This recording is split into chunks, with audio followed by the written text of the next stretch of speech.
Uh, yeah. Yeah. Yeah. So this is a little bit different edition of the Dr. Beau Show. That is a letter that I wrote to myself 5 years ago, which is crazy. And we're currently in the process of moving into a brand new office. It's not that far from our current office.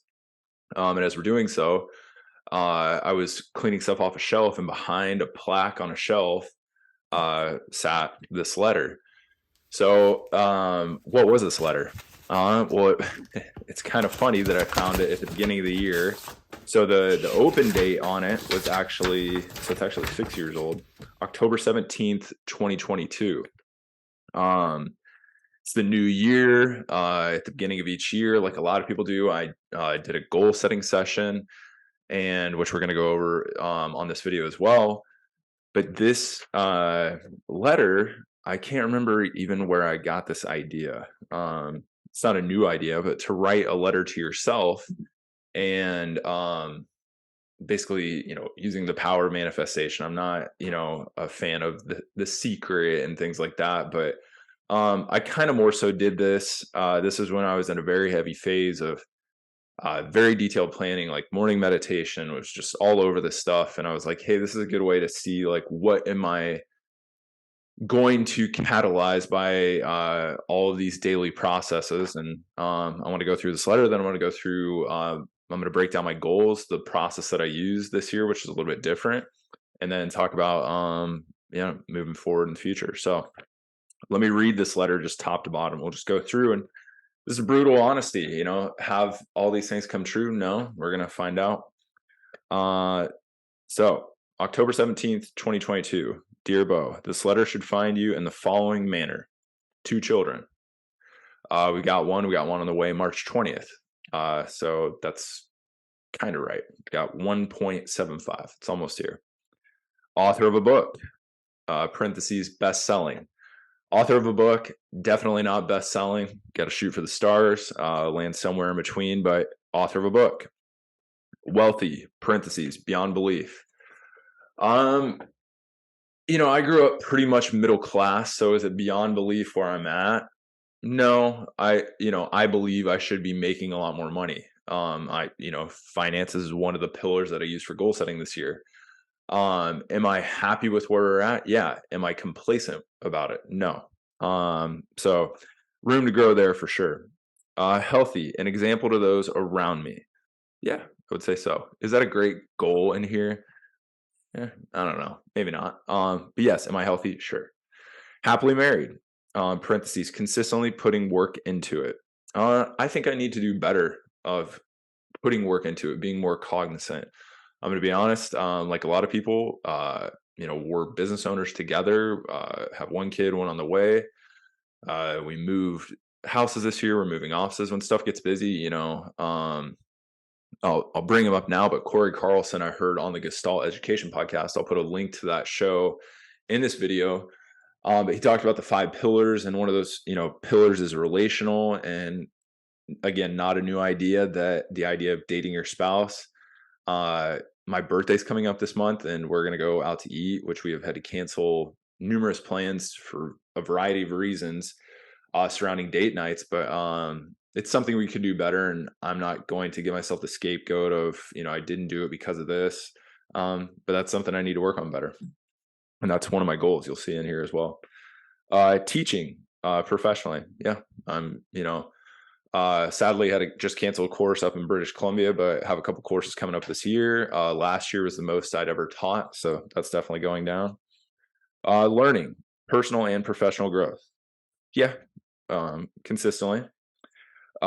Traveling, experiential learning, and happiness. I'd put this, I think, more in the category, if I can remember, of our Sloan and I and our family traveling. Not as much. Do we still travel quite a bit? Yeah, but people used to comment to Sloan and I all the time that we were just jet setting. I think it looked like that a little more from the outside looking in through social media.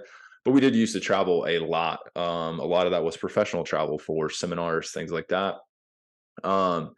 but we're both fans of traveling. It's just been a little more regional. We're big fans of getting away to the mountains in North Georgia and things like that.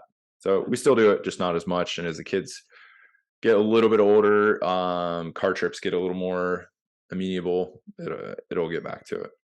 The specifics may vary, but hopefully you have found your purpose. That's in a single quotation. That's, I'm going to be honest, something that I've always been challenged with. I feel like I could go a lot of directions for a lot of different reasons. And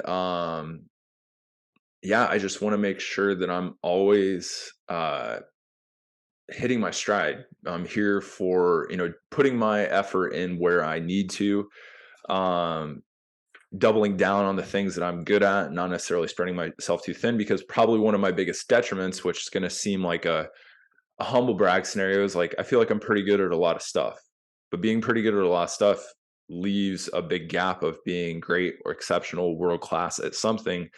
So that's a decision you have to make. Do you want to be a polymath and be pretty good at a bunch of stuff? Do you want to be world class at something? That's something I still struggle with, which is why I do these goal setting sessions, because I want to make sure that my time is well spent professionally, personally, all of the 5 pillars I'm going to talk about. And then it says, but even though that is the case, you're still on the search. What's that mean to me? The search, again, in quotations, that even if I feel like I was just dead set, like, I had an epiphany one day. It's like, man, I'm just going to double, triple down on this thing. I would still be searching for, well, are there other influences I could take in, other perspectives? I was listening to a podcast with Tim Ferriss and Rick Rubin, and Rick Rubin basically said that the reason he thinks he is who he is, this world famous music producer, is because he is wired to take in massive amounts of information, in particular in the artistic realm. And then he processes that, and that allows him to have good taste because he's always taking in information. I find myself a little bit in that same boat, but I like to try a lot of things. My wife's friends joked with her one time, or asked her, I guess, maybe it wasn't a joke, how is it being married to somebody that has so many hobbies and go in so many different directions? And, I don't know what her answer was actually. She just told me what the question was. She didn't really tell me the answer. So now into goal setting, this what I did, which again coincided with just finding this letter, which was happen chance. So I did this last week. And well, one of the practices that I picked up as well from Corey Carlson. So I'm going to put a link to his website in here. I've never met him personally, but I liked a lot of the things he had to say on the Gestalt podcast. I've tried this before, but I never kept up with it. So you'll see in my goal setting session, I put this as a goal, but I've been writing what I'm grateful for every night. 3 things, could be more than 3 things, but minimum. Could be mundane, just normal stuff, could be big stuff, but I've been doing that. So in this goal setting session, I broke it down into the 5 pillars that Corey talks about. That's the name of their company, or sorry, the 5 capitals. And what are those 5 capitals? Spiritual, relational, physical, intellectual, and financial. I'd never broken it down like this. I'm just trying it out. I like it because instead of having just like 25 goals, you kind of break them down. It makes it a little more concise. You'll also see, at least for me, it was a lot easier to set goals in the financial/professional realm than maybe some other places, which speaks volumes just in itself. So spiritual, pray every day, find a church home. We went to a couple churches, honestly, before Maddox was born, quite a bit. Neither one seemed like the place I really want to go, but want to get back into that a little bit more. And then take my stress and anxiety to God as well as my joy and success. So yeah, being a little bit better of not just trying to shoulder everything and realizing like that's not my job. Relational, actively keep up with my friends and family. I am admittedly terrible. Sorry, I keep trying to focus this. It keeps going out. Admittedly terrible at actively keeping up with people. Obviously call my parents, probably not enough. Luckily, Sloan is just a social butterfly, so she probably talks to my parents as much as I do. Keep up with a couple good friends, but I want to be a little more the initiator of that versus, yeah, I may talk to my friends, but it's them calling me all the time and things like that. So just more active, consciously practice patience with my kids. I know am notoriously impatient. That pays dividends in some places, but not necessarily with kids and toddlers. So with another one on the way, I need to make sure that I'm conscious of practicing that. And then communicate with complete freedom with Sloan. To me, that means like, sometimes honestly, I think both of us do it, but I definitely don't communicate things because I'm just like tired at the end of the day, or I know that it's going to create like a bigger conversation. And you know, I mean, this sounds terrible. Like, I don't want to deal with that because I'm just tired, or I don't, and like, I need to get over that hump and just be like, okay, we're married. You got to say everything. Maybe you do pick times. And I've heard people, they set, I think Rich Roll, maybe it wasn't Rich Roll, was talking about how he sets up time frames where it's basically just like you can throw anything out there and there's going to be a no judgment zone. I think that's very hard to do, but something I want to be conscious about for sure. So that was spiritual, relational. Third capital was physical. So focus on maintaining optimal mood and energy. In the past, when I've done goal setting sessions, it's been very much around the physical. Run a 100-mile race, run a 50-mile race, have these practices in place. The practices, obviously, I did a blog post called Process Your Process, was talks about this distillation process of creating systems from processes that you review, ruminate over, and revise. But I want to focus on this time instead of outward goal, which I'll still do races. I was actually talking with a good friend the other day that is a chiropractor as well. And he was talking about reducing how much he's going to compete. He was a collegiate swimmer. How much he's going to compete in races and things like that as his kids get older, because weekends will get taken up. And I was like, well, you know what? I still want to race to be that example, which was one of my goals of leading from the front from a health standpoint for my kids. So they see me out there doing hard things and performing at my best or worst. I think that's important. Now, you can go overboard, and I think it becomes selfish or self-serving that, you're just out there running all the time or doing whatever you are for training. So I have to balance that, because I have found myself on runs in the past, this is even before kids, where I'd be out in the middle of the woods running on a trail and I'd be like, man, this is super selfish. Like, there's 15 other things I could be doing. My spouse could be doing something else, but she can't because I'm out here. It's gonna be harder with another kid. So that's a goal for sure. So maintaining optimal mood and energy just means I am the best version of myself for my family first, the people at my employees and staff at work, and then my patients. Like, I just need to, maintain good optimal mood and energy, because again, when I've trained hard for big endeavors in the past, I mean, you put in a hard training day, like, I may be trashed, which means at the end of the day, like, I'm not going to be awesome with my family. Well, that's maybe not the best thing for me at this stage of my life. This may surprise some people because, looking at me, what I preach, cut out overeating. I have a pretty prevalent habit of maybe I'll, intermittent fast, but then like I just overeat at night. And we're not talking like unhealthy stuff, just eat a lot of food. And I can eat a lot of food and get away with it. From a physique standpoint, but that still takes a toll on energy. So, you go into this like food coma, right? Like, shut down at 6 p.m. or 7 p.m. and I can't be with my family or do extra work that I want to do. So that's one for me that I just like, goes into that optimal energy and mood. So just sustaining versus like, running all day, come home, eat a gigantic dinner to fill that caloric deficit, and then just like shut down like a lion after a kill.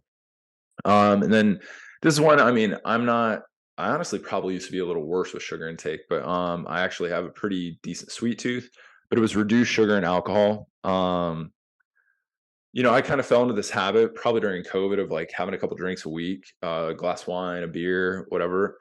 I just don't think that serves me at all. It's not like I was never getting drunk during the week. I mean, it's one drink a night.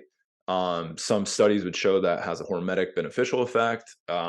I can just tell you, I can tell a big difference. I used to use things like an Oura Ring and Whoop. I don't anymore for a variety of reasons, but I can tell a difference if I have even one drink, and sleep quality, how I feel the next day. So again, with another kid on the way, I just think that reducing the alcohol during the week. So the in parentheses was no drinking during the week, unless like my birthday's coming up and we're gonna go out to dinner, probably gonna have a drink or two. The sugar, again, it kind of goes into that mood mood and energy optimization. So if I come home at the end of the day, eat dinner, and let's say like I just kind of have that like post dinner like sweet tooth thing. Well, if you do that, for me, that sends me on this like insulin rush, which then I know I'm going to shut down even more. So like it gets into, yeah, do you want to maintain like lean body mass, like energy optimization, all those things matter to me. So I can just cut that. I actually did put in some specific goals, do a triathlon. I may try to do the Xterra off-road triathlon because we'll be out there working that event. I'm a little nervous about racing on a mountain bike. I'm not the best technical rider, so I know I'm not gonna back off when it comes to a race. So the last thing I want to do is break a bone, in particular a wrist or something, and not be able to practice. Do a Spartan race. I've had a lot of people in my circle tell me that I would be pretty good at it, which is, motivating. But I also just want to do it for challenge. I had a buddy that did a ultra and said how much fun it was and also how hard. And then run 100 miles per month. So as much as I've run for well over a decade now, run a ton of races, I don't think there's been a week I haven't run in well over 15 years, but I don't run that much per week. And I would just kind of like to see, again, what changes in terms of my endurance and fitness if I just ran a little bit more, which 100 miles a month to a lot of people is nothing, right? But for me, I would probably average 60, 65. And I know that surprised a lot of people. That's why I'm doing it. So the last race that I entered was a 25K. I got, second or third. Third. So I did pretty decent. It didn't tear me up, right? It's not like I'm shut down the next day. But I remember the fourth place guy came in and he was like, we're talking, and I told him, I was like, that's the longest I've run in, months. And probably as much as I've run in a week at one time. And he was like, how do you do that? Like, I'm cross training, eating healthy, all these things. But I just wanted to see if I bumped up my mileage a little bit, would I feel worse? Would I do worse in races? And there's a lot to talk about there, but 100 miles a month, that's my goal. 1,200 miles a year. Yeah. Intellectual capital. Read at least 10 pages of something every day. I used to be very, very good at this before our daughter was born. I read more than 10 pages a day easily. But I've found myself going through these like manic spurts where I'll read a book in a couple days and then I won't read for a week, or I'm reading only 3 pages a night because I'm literally like falling asleep as I read. So I've just kind of write down the 3 gratitudes, read 10 pages minimum. I'm good to go. I like to read. It's just, again, like the time crunch has become one of those things where it's like, I'm gonna have to be more conscious of that effort. Take a new CE course. I've done within my professional realm, done a lot of the same coursework like DNS and things like that. So I want to do something that is outside of what normal for me is. And I don't know what that is quite yet, but just kind of pushing the edges a little bit. Plan out thinking time. So creating open space for thinking, whatever that is, time in nature, sitting down with a notebook and, just sitting there and thinking, brainstorming. I do really well with that stuff. And what I found is on runs, I'm listening to a podcast. If I'm in the truck or something, I'm listening to a podcast or listening to an ebook. Like I need to create open space on purpose for that stuff. I still do a lot of planning and journaling and things like that, but I want more of that time. 1 video per week, which I'm shooting a video right now.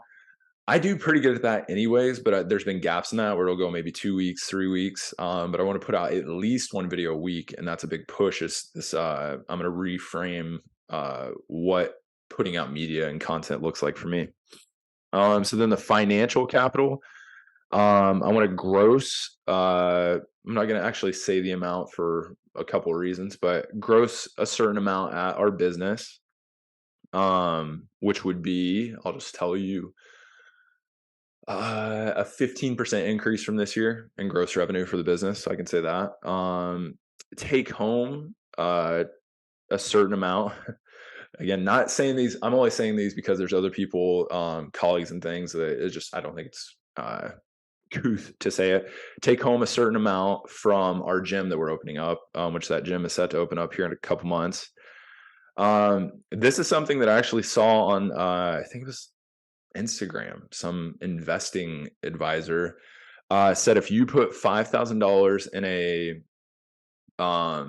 just a standard investment account that is managed like a managed account for your kid at the time they're born, by the time they're 65, they'll have $1 million. That's market averages of 7 to 8% return per year. So we did that. So we put $5,000. I know Maddox is almost 3, but didn't know this yet. Let's put $5,000 in an account for her, and then what I'm going to do is for them, set up an age, whether it's 18 or 25, and say, well, it's your money, and explain. But as they, get money, from now until they're 18 or whatever age, kind of say like, hey, you get that money, like instead of putting it in your piggy bank, you can put it in your piggy bank, gets no return. You can put it in this investment account, you get this bigger return, and like show them this stuff, or you can go spend it and you get no return. You may, you're technically losing money depending on what you're buying. So I think it teaches them, but it also sets them up for success. There's also been changes in 529E plans. So you can look into all that on your own or talk to your advisor. Be debt-free sans student loans. I put up videos about student loans and a repayment plan. I look at it as a European educational tax at this point. We've created a whole program that other financial advisors use. So be debt-free. The cool thing is we're set up to be debt-free anyways next year, because we have a small part of a car loan that's run through our business, and then our business loan, which was a 10-year note. So we're coming up on our 10th anniversary, and it's an SBA loan. So it doesn't behoove you to pay it off early. Those will both be up this year. So we'll be debt-free as personal individuals and business. So which is really cool to me, besides student loans, which is a big loan, because Sloan and I both went to grad school and we married up. So it's 2x. Stop Amazon binging. I'm terrible. And it doesn't equate to a ton, but maybe $1,000 or $2,000 a year of just stuff that I feel like I need like that. And I'm just going to go buy it. So I just made a rule, anything over, I think, did we say 25 or 50? I guess I need to reestablish a rule.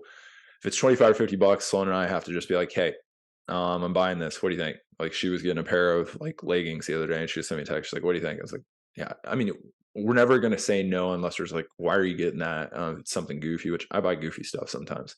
So if you pick up a theme through here, it's me being a little more conscious, which then requires patience because I got to think about it and then I act. So I tend to be very just like, let's get it done. Part of the financial, if you remember, it was finding a church home. It was getting back to tithing. So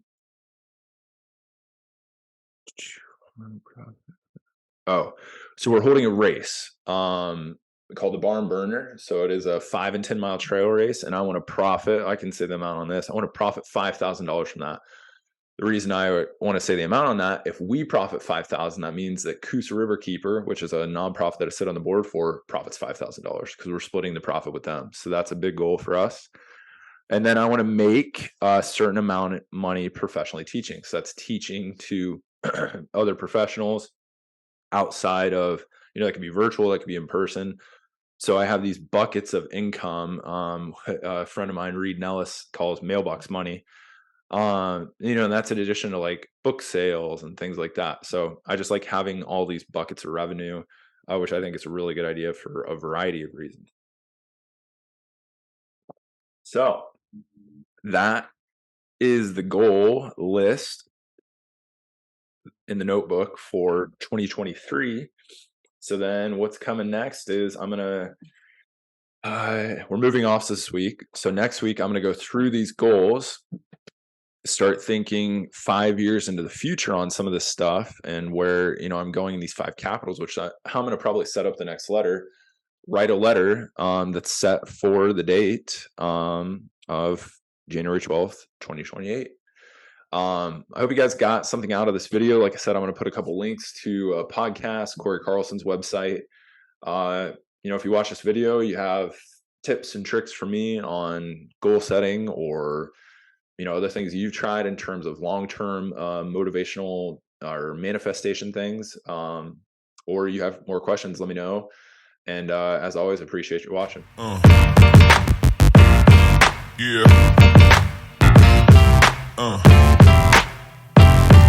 Yeah.